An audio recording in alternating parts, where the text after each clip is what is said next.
Wabarakatuh. Bismillahirrahmanirrahim. Alhamdulillahirabbil alamin wassalatu wassalamu ala Rasulillah wa ala alihi wa ashabihi ajmain. Mari kita awali kajian kita setelah maghrib ini dengan sama-sama membaca Bismillahirrahmanirrahim.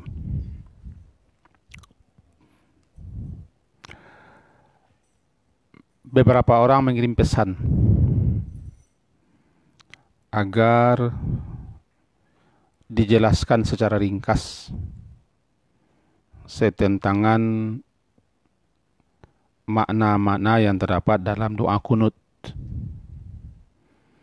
Jadi berarti kita tidak akan menjelaskan hukum kunut, di mana kita berkunut dan pembagian kunut. Kita cuma akan menjelaskan kandungan petunjuk-petunjuk yang terdapat dalam doa kunut. Di antara doa kunut yang diajarkan oleh Rasulullah kepada kita, pertama, apa yang diajarkan beliau kepada Hasan bin Ali, cucu beliau, anak Fatimah. Kemudian juga beliau mengajarkan kepada para sahabat-sahabat langsung. Itu bunyinya, kata Anas, kana yu'allimuna hadha doa. Rasulullah langsung mengajarkan doa ini kepada kami. Apa itu? Allahumma hdini fi man hadait wa'afini fi man afait wa tawallani fi man tawallait wa barik li fi ma a'tait wa qini syarra ma qadait innahu la yadillu man walait wa la aizu man adait tabarakta rabbana wa ta'alait. Doa ini berdasarkan hadis yang diriwayatkan oleh Imam Ahmad, Ibnu Hibban dan lain-lain. Mari kita jelaskan kandungan doa ini. Kata para ulama yang mensyarahkan doa ini, doa kunut ini adalah doa yang sangat agung, doa yang sangat luhur, begitu dalam maknanya dan kandungan isinya. Karena dalam doa ini bila kita pahami dan kita renungkan, terdapat maksud-maksud yang agung, yang paling tinggi, yang paling istimewa dalam agama, dunia dan akhirat. Itu mari kita coba urai satu persatu. Yang pertama, Allahumma hdini fi man hadait. Ya Allah, berilah ku petunjuk sebagaimana orang yang engkau beri petunjuk. Secara ringkas kita ulang lagi maksud daripada Allahumma. Orang terjemahkan bahasa kita Allahumma, ya Allah. Asalnya ya Allah. Lalu huruf ya-nya dibuang. Tinggal Allah. Huruf ya yang dibuang itu nanti diganti dengan mim, iwat. Huruf mim pengganti yang diletakkan setelah hu menjadi Allahumma. Mim itu sebagai pengganti daripada ya. Kemudian ditambah satu lagi mim menjadi dua mim, Allahumma. Yang pertama dimatikan, yang kedua dihidupkan, Allahumma. Mim yang kedua ini menunjukkan jamak atau banyak. Karena dalam kaidah bahasa Arab, mim itu menunjukkan banyak. Ka menjadi kub. Hu menjadi hub. Hi menjadi him. Dan seterusnya. Dengan begitu, maknanya menurut Ibnu Qayyim, wahai ya Allah, yang memiliki banyak nama, atau yang memiliki nama-nama yang sangat banyak. Kata-kata mim belakang itu menunjukkan banyak. Ya Allah, wahai ya Allah, atau ya Allah. Kami memohon kepadamu melalui nama-namamu yang sangat banyak itu, yang disebut dengan Al-Asma'ul Husna. Itu kira-kira pengertian Allahumma. Kita tidak akan ulang lagi panjang lebar. Ada satu lagi, menurut para ulama juga. Allahumma, huruf ya-nya kan dibuang, nida, diganti dengan mim. Kenapa dibuang? Kata mereka, untuk menghilangkan kesan jarak dan jauh. Sebab kalau pakai ya masih ada jauh, ada jarak kita dengan Allah. Nah, untuk menghilangkan kesan itu dibuang saja ya-nya, dipindahkan ke belakang jadi mim, sehingga tidak berjarak kita lagi dengan Allah. Wallahu a'lam. Tapi yang jelas ini yang dijelaskan oleh sebagian ulama. Allahumma, itulah pengertiannya. Kemudian kelanjutannya, ihdini fi man hadait.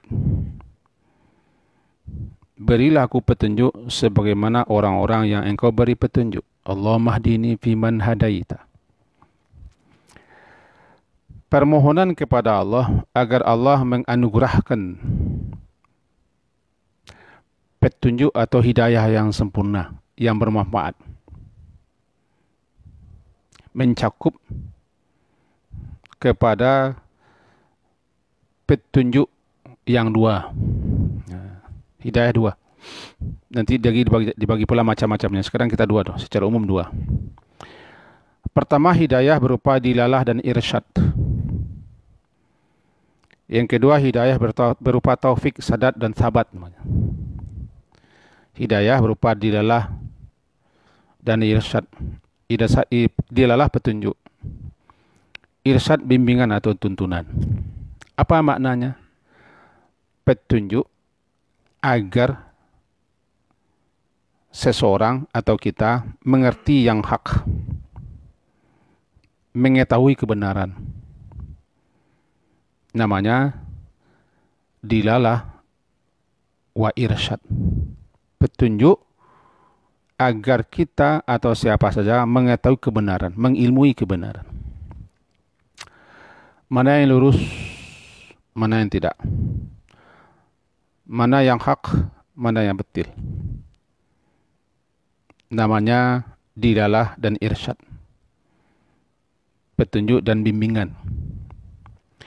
Yang kedua berupa hidayah taufik. Hidayah taufik adalah berupa ilham lah.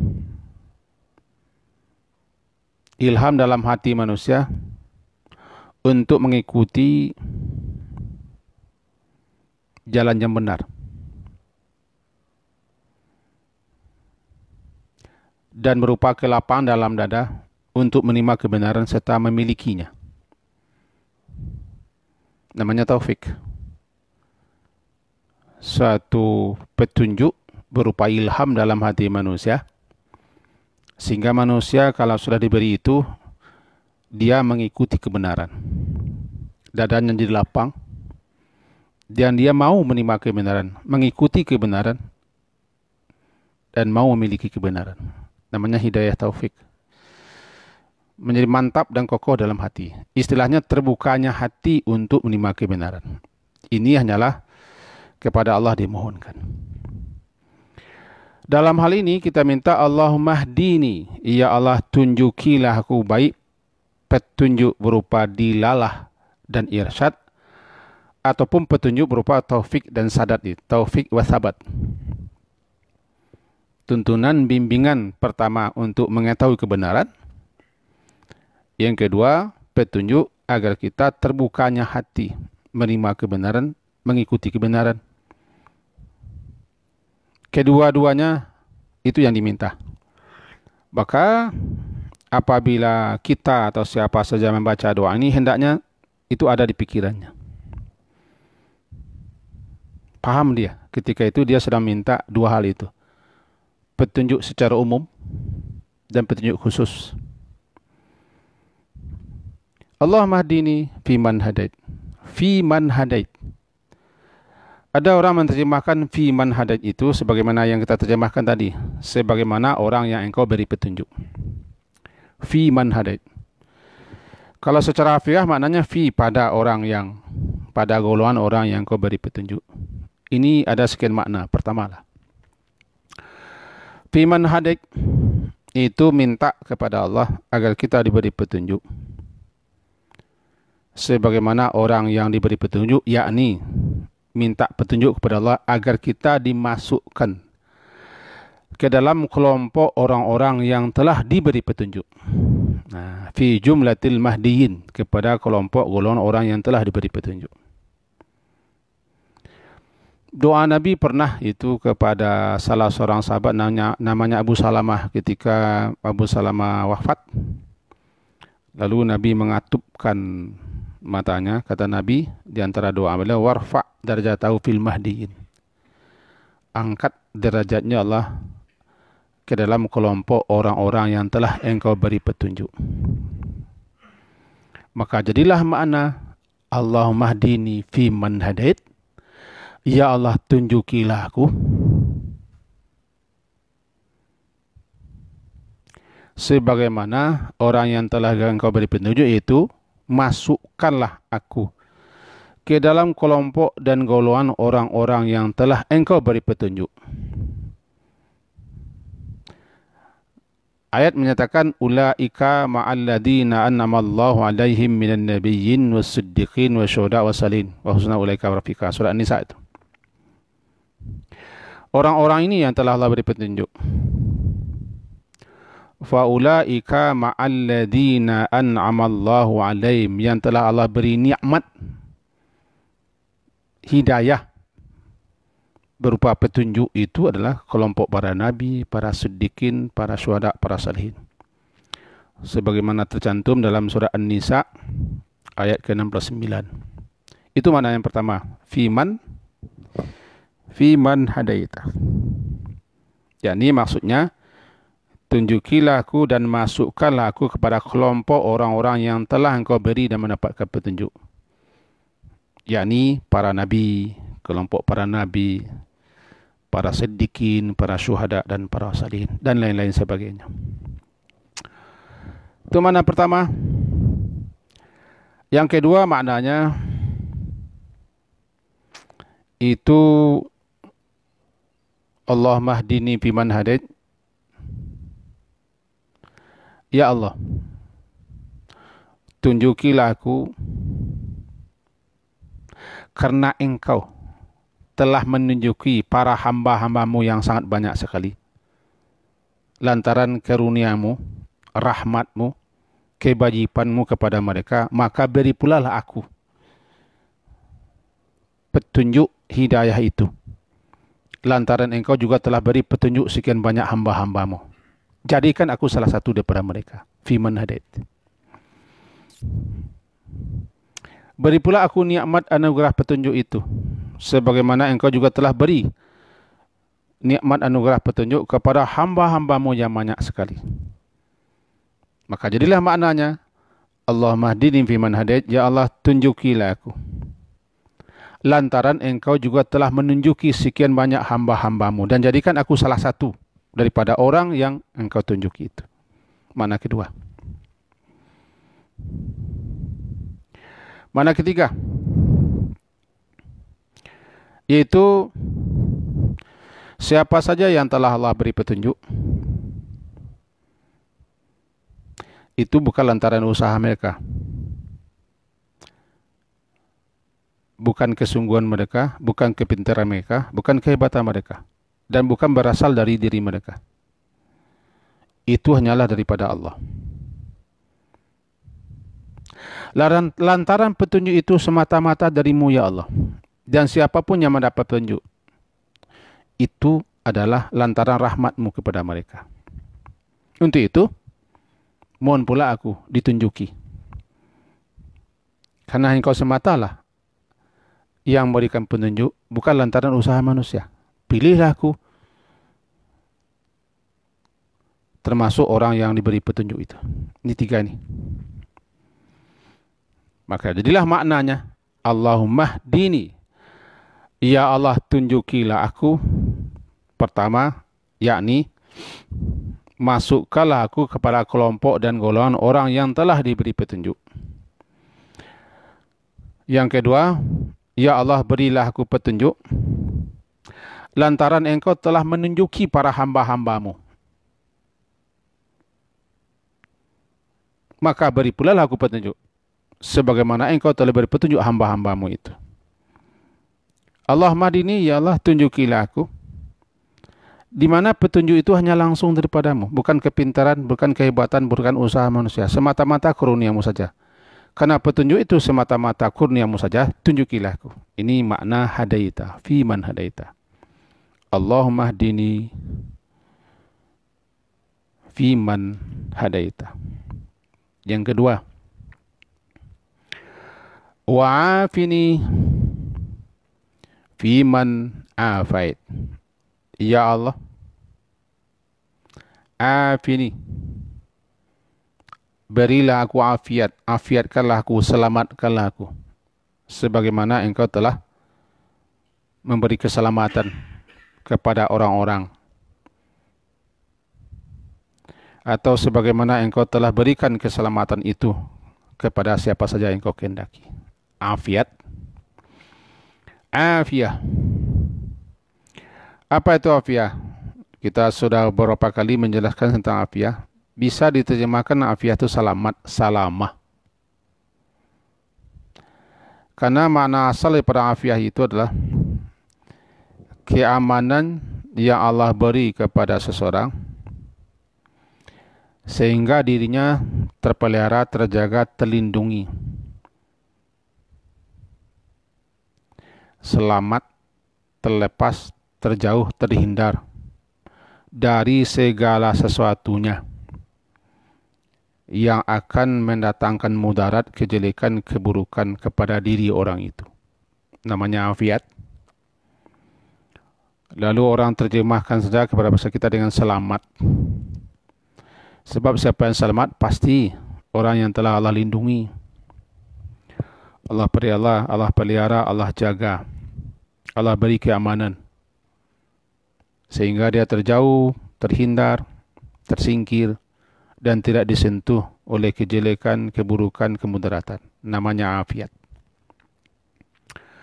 Baik afiat itu di sini yang afiat berupa afiat zahirah ataupun batinah. Termasuk afiat yang diminta Nabi pagi dan sore. Allahumma inni as'aluka al-afiyata fid dunya wal akhirah.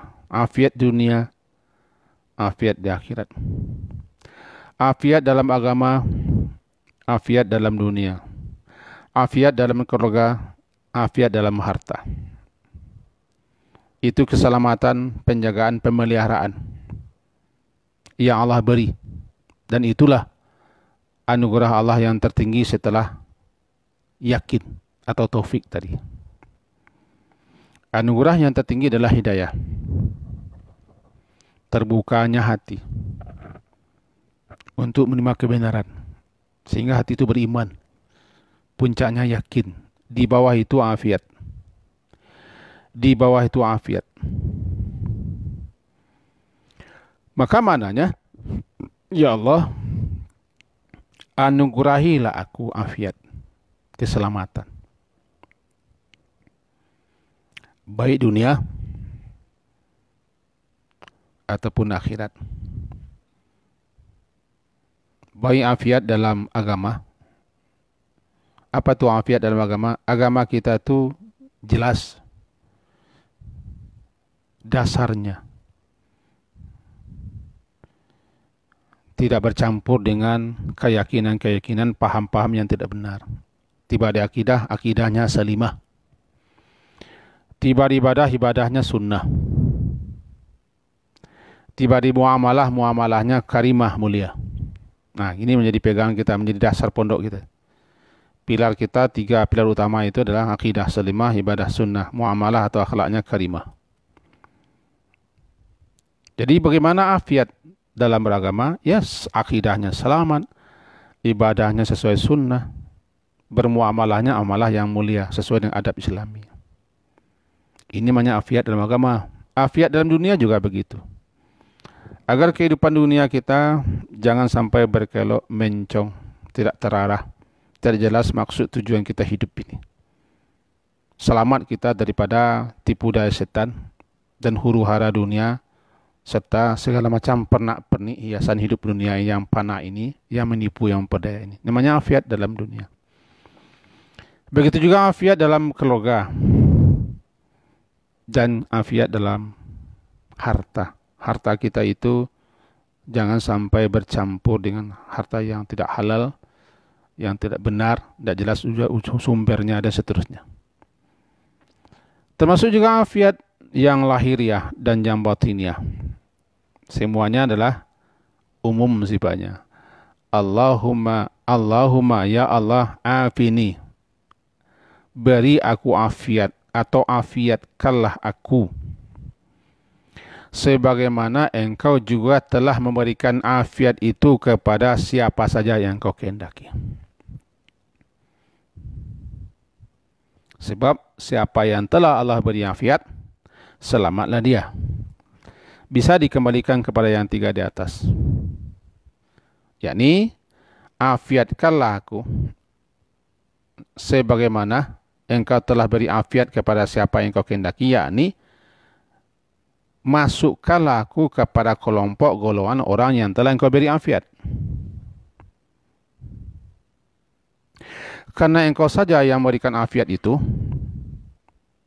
maka jadikanlah aku salah satu di antara mereka yang engkau beri afiat. Dan afiat itu datang daripadamu, bukan lantaran usaha manusia. Maka pilihlah aku di antara mereka. Jadi afini fiman afait. Dua. Pertama, hidayah. Kedua, afiat. Afiat ini kita garis bawahi lagi. Tidak ada anugerah Allah yang tertinggi, yang agung, yang istimewa selain daripada hidayah, berupa keimanan, terbukanya hati, menerima petunjuk kebenaran, mengikuti kebenaran, melaksanakan kebenaran, memegang kebenaran. Itu rahmat, karunia, nikmat yang tertinggi. Puncaknya yakin. Yakin adalah puncak iman. Di bawahnya afiat. Nah, di bawahnya afiat. Makanya ketika paman beliau yang bernama Abbas meminta kepada Rasulullah agar Rasulullah mengajarinya suatu ucapan, di mana dengan ucapan itu dia akan memohon kepada Allah yang dapat memasukkannya ke dalam surga. Kata Rasulullah dalam sebuah hadis, salillah al-afiyah, mintalah kepada Allah afiat. Kemudian kembali Abbas beberapa hari kemudian menemui Rasulullah, meminta lagi, ajari aku kalimat. Langsung Rasul katakan lagi, mintalah afiat. Tidak ada karunia Allah yang lebih hebat, lebih tinggi setelah yakin, setelah iman, melainkan afiat. Dan Nabi sendiri, sebagai doanya yang telah kita jelaskan dalam kajian yang lampau, pagi sore membaca Allahumma inni as'aluka al-afiyata fid dunya wal akhirah. Minimal itu. Kalau dapat panjangnya bagus. Allahumma inni as'aluka al-afiyata fid dunya wal akhirah. Allahumma inni as'aluka al-afwa wal afiyata fi dini wa dunyaya wa ahli wa mali. Allahumma astur aurati wa amin rawati. Allahumma hfazni min baini yadayya wa min khalfi wa an yamini wa an shimali wa min fawqi wa a'udhu bi'azamatika an ughtala min tahti. Kalau dapat sepanjang itu bagus, pagi, sore. Kalau tidak, ya minimal saja. Daripada tidak, minimal saja. Allahumma inni as'aluka al-afiyata fid dunya wal akhirah, sudah mencakup. Afiat dunia, afiat akhirat. Dalam doa kunut itu diminta susunannya nomor 2. Susunan pertama minta hidayah. Karena ini adalah anugerah tertinggi, karunia Allah tertinggi, nikmat Allah tertinggi, hidayah. Nanti dibagi-bagi dia hidayah itu. Ada ulama yang bagi hidayah itu kepada 4. Nah, macamnya 2, baginya 4. Kita tidak akan menguraikan itu. Yang jelas, kita secara ringkas telah terangkan tadi apa itu hidayah. Setelah itu minta afiat. Allahumma adini fiman hadait wa afini fiman afaita. Fiman afaita, afait. Lalu yang ketiga, kelompok ketiga. Wa tawallani fiman tawallaita. Wa tawallani fiman tawallaita. Tawallani, dan lindungilah aku. Tolonglah aku. Bisa juga. Lindungilah aku, tolonglah aku. Fiman tawallait. Sebagaimana orang yang telah engkau lindungi, engkau tolong. Salah satu di antara sekian banyak nama Allah adalah Wali, Al-Wali. Allahu waliyul ladzina amanu yukhrijuhum minaz zulumati ilan nur. Wali. Wali bisa dipahami atau diterjemahkan dengan kata penolong, pelindung, pemelihara. Ya. Wali bisa diterjemahkan dengan yang melindungi, yang menolong, yang memelihara. Kalau di sini wali, karena Allah itu adalah wali dan namanya adalah wali, juga maula. Nah, wali juga maula ya. Anta wali wa maulaha. Dan salah satu bacaan yang kita baca ketika sujud, doa yang diajarkan Nabi kan begitu. Allahumma ati nafsi taqwaha wa zakkiha anta khairum man zakkaha anta waliyuha wa maulaha. Engkau adalah walinya dan maulanya. Engkau adalah penolongnya, pelindungnya, penjaganya dan tuannya. Yang akan terus membimbing, mengarahkan.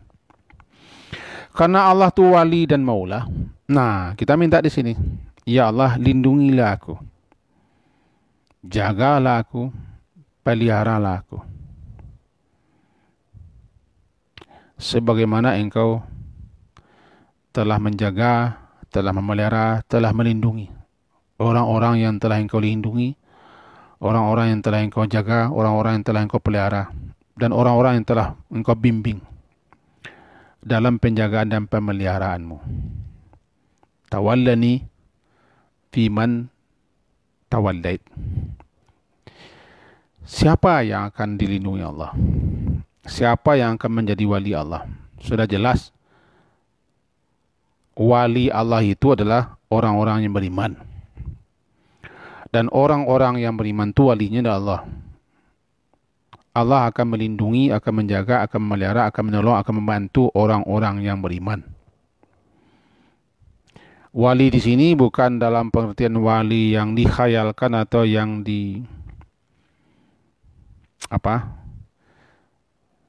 yang dipahami oleh sebagian orang. Orang punya keramat berjalan di atas air tidak basah, dipanggang dengan api tidak terbakar, bisa terbang salatnya ke Makkah, salat Jumatnya ke Makkah. Orang belum Jumat lagi di sana, dia sudah Jumat di sana. Atau dia bisa terbang, bisa menyulap batang kerambi menjadi buah emas. Bukan wali dalam pemahaman seperti itu. Bukan, bukan. Wali adalah orang-orang yang dekat dengan Allah. Orang yang selalu kontak berhubungan dengan Allah. Sehingga Allah akan menolongnya, melindunginya, menjaganya, meliharanya, membimbingnya. Allah lah wali. Jadi Allah waliyul ladzina amanu.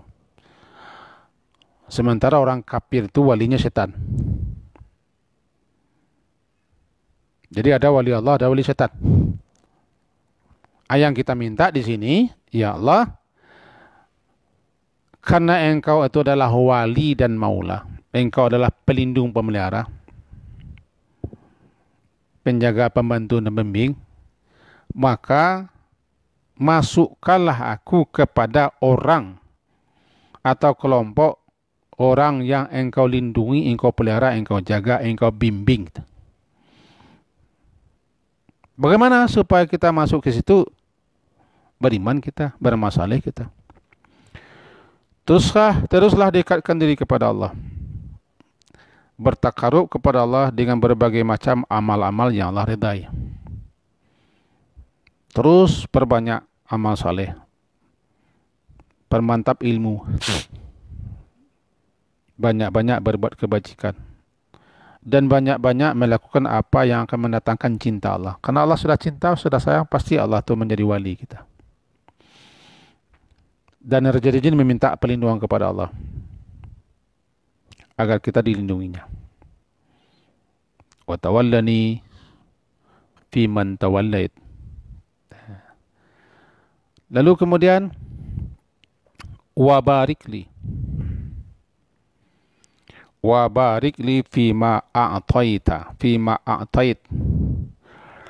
Ketika orang baca kunut subuh, waktu saya kecil-kecil dulu, karena huruf ta-nya tidak dibunyikan, maka berbunyi dia Allahumma hdini fiman hadait, wa afini fiman afait, wa tawallani fiman tawallait, wa barik li fiman a'tait. Jadi kita kecil-kecil apalah ayat-ayat elakannya apa. Sekarang kita timbulkan bunyinya.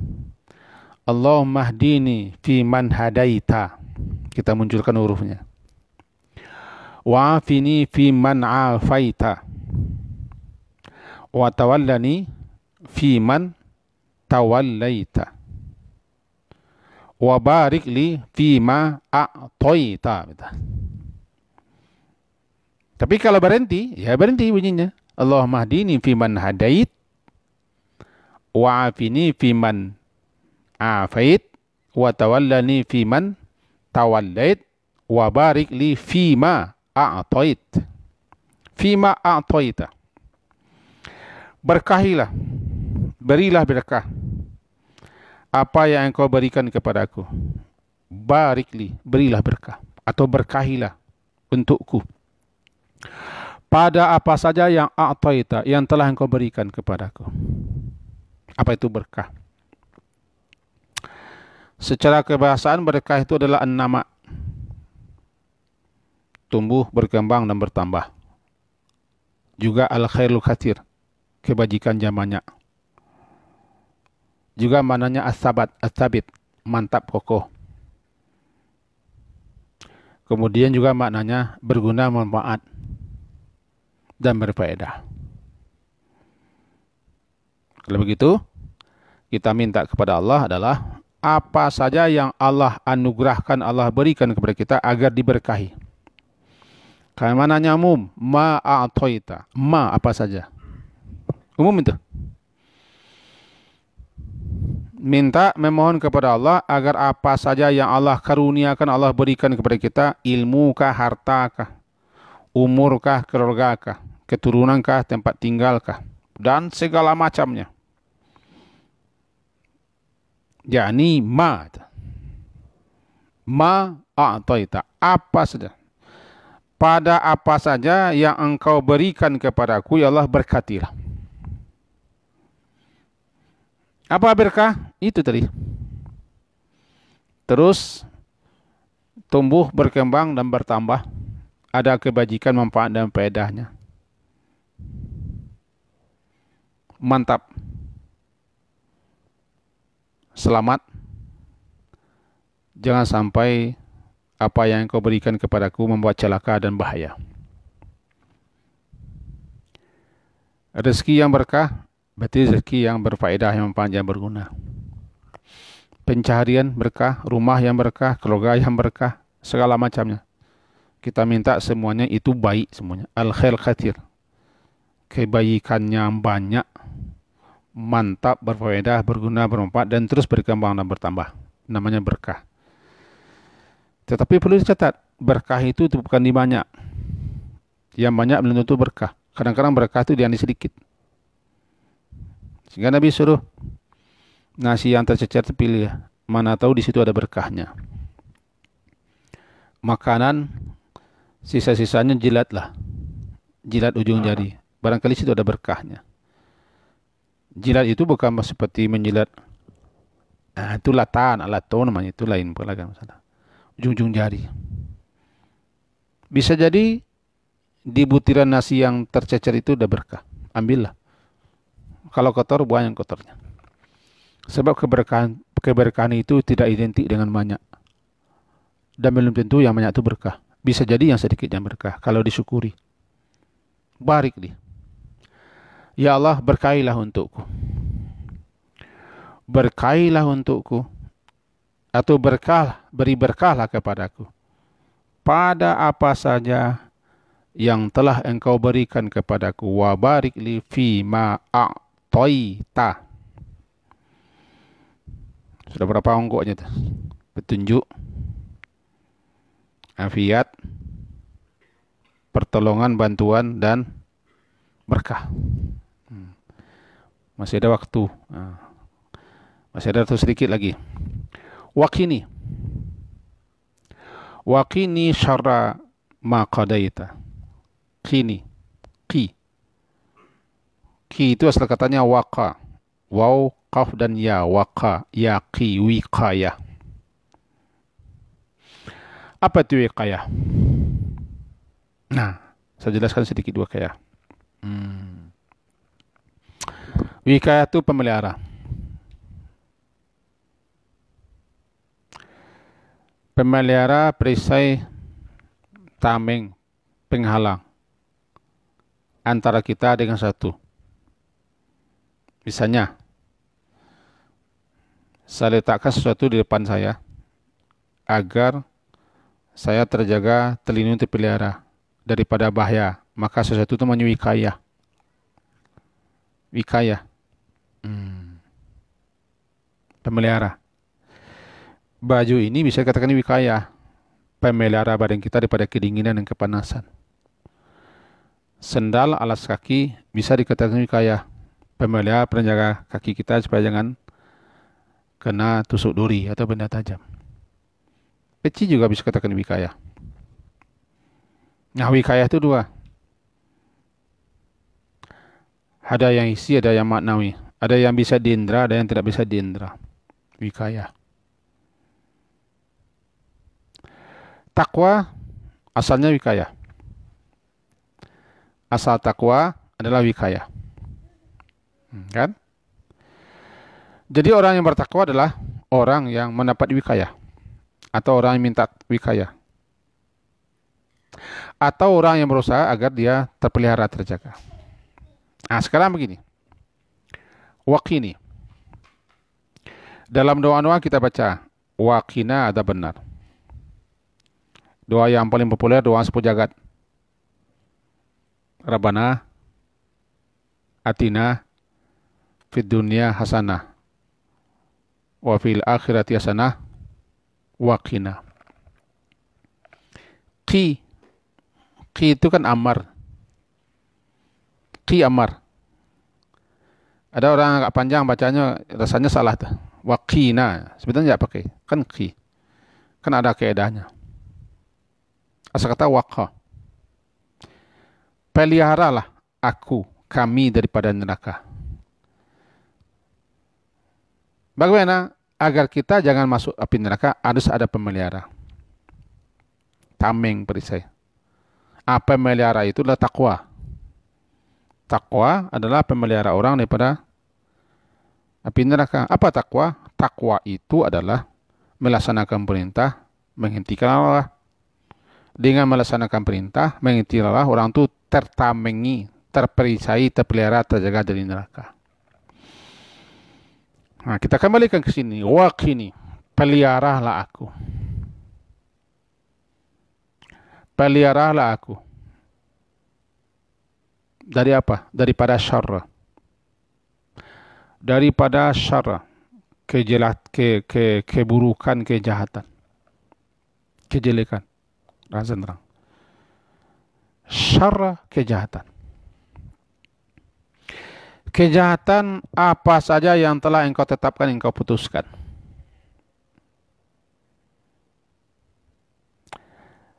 Sebenarnya